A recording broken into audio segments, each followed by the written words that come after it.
आपको मालूम, जब बाइबल कहती है कि जब तुम कलीसिया में आओ, तो बाइबल कहती है औरतों के लिए कि तुम्हारे बाल तुम्हारी ओढ़नी के लिए हैं। तुम्हारे बाल तुम्हारी ओढ़नी के लिए। तो सिर ढक के क्या करो, कलीसिया में आओ। आप जानते हैं वो सिर ढकना ये नहीं जो चुन्नियों से सबने ढके, मेरी वाइफ ने भी ढके, ये वो सिर नहीं है। परमेश्वर ने ब्रेस्ट ढकने को बोला है कि तुम्हारे बाल तुम्हारी ओढ़नी के लिए, यानी बाल लंबे रखो जिससे तुम्हारी ब्रेस्ट नजर ना आए। बुरा लगेगा अगर तुम परमेश्वर के घर में हो और तुम्हारी ब्रेस्ट नजर आ रही, तो अपने बालों से अपनी ब्रेस्ट को ढक लो। ओके, ये वचन मुझे मालूम है, मेरी वाइफ को मालूम है। चुन्नी लेना सिर पर जरूरी नहीं, लेकिन मेरी वाइफ फिर भी चुन्नी लेती है और मैं बोलता हूं हाँ, चुन्नी सिर पे लेके जाना है, क्योंकि लोगों को ऐसा लगता है कि यही सही है, तो हम तैयार हैं। तो मैं अपना फेथ आप पर थोपूंगा नहीं। आप मेरी बात समझ रहे कि नहीं? तो मैं अपना विश्वास थोपूंगा नहीं, क्योंकि जिस जगह मैं सेवा करता हूं मुझे उस हिसाब से चलना है ताकि मैं अधिक से अधिक लोगों को परमेश्वर में लेके आऊं और परमेश्वर की महिमा हो। और जब महिमा होगी, जब ग्लोरी होगी, वो वापिस आएगी आपकी लाइफ में घूमकर, यीशु मसीह के नाम में घूम कर आएगी, बिजनेस में घूम के आएगी, लाइफ में घूम के आएगी, सेहत में घूम के आएगी, यीशु मसीह के नाम में। आमीन हो जा, हालेलुया। आप मेरी बात समझ रहे कि नहीं?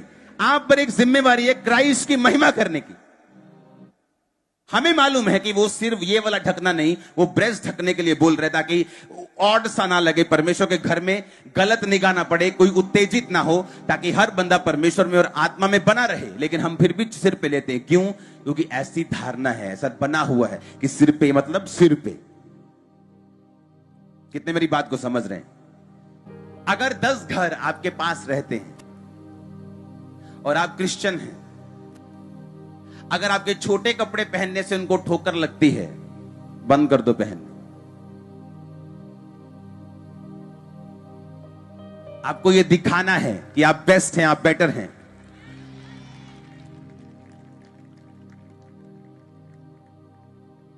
आप मेरी बात समझ रहे कि नहीं? कहता भोजन के लिए परमेश्वर का काम ना बिगाड़, कपड़ों के लिए परमेश्वर का काम ना बिगाड़, पैसों के लिए परमेश्वर का काम ना बिगाड़। अगर तेरे भाई को ठोकर लगती है तो वो काम को क्या कर दे? छोड़ दे। लेकिन प्रॉब्लम यह है कि जब वचन की नॉलेज नहीं होती तो लोग गिरते हैं, क्योंकि शैतान जो उनके दिल में डालता है उसको काउंटर करने के लिए वो बुद्धि में सत्य भरा नहीं हुआ। जब मैं, देखो परमेश्वर ने कैसे मेरी तैयारी की, जब मैंने सेवा शुरू करनी थी, सेवा शुरू करने से पहले जो डिप्रेशन के अटैक थे वो डबल हो गए थे, जबकि ये कम होने चाहिए थे। परमेश्वर में आके जिस काम के लिए मैं आया था वो प्रॉब्लम मेरी दुगनी हो गई थी।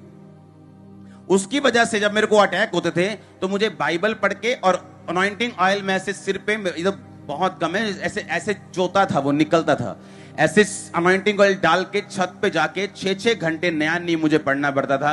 हर 4-5 दिन में बाइबल पढ़ लेता था मैं, नया नियम। हर 5 दिन बाद खत्म, 5 दिन में फिर शुरू, 5 दिन। क्यों? वो मुझे अटैक थे, जब बाइबल पढ़ता था अटैक कम हो जाते थे।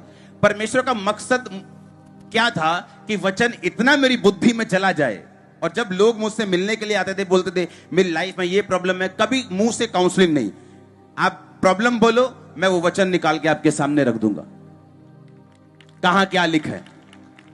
आप प्रॉब्लम बोलो, मैं वचन निकाल, आप फाइनेंस बोलो, वचन निकाल दूंगा। आप बेटा बोलो, बेटी बोलो, शरीर बोलो, किडनी बोलो, लीवर बोलो, हड्डी बोलो, मैं वर्ड से निकाल के आपके सामने। इतना वर्ड मैंने पढ़ा, इस कारण नहीं कि मैं प्रभु से प्यार करता था, इस कारण कि वो अटैक कम होते थे। इस तरह से परमेश्वर ने मुझे अपने पीछे चलाया,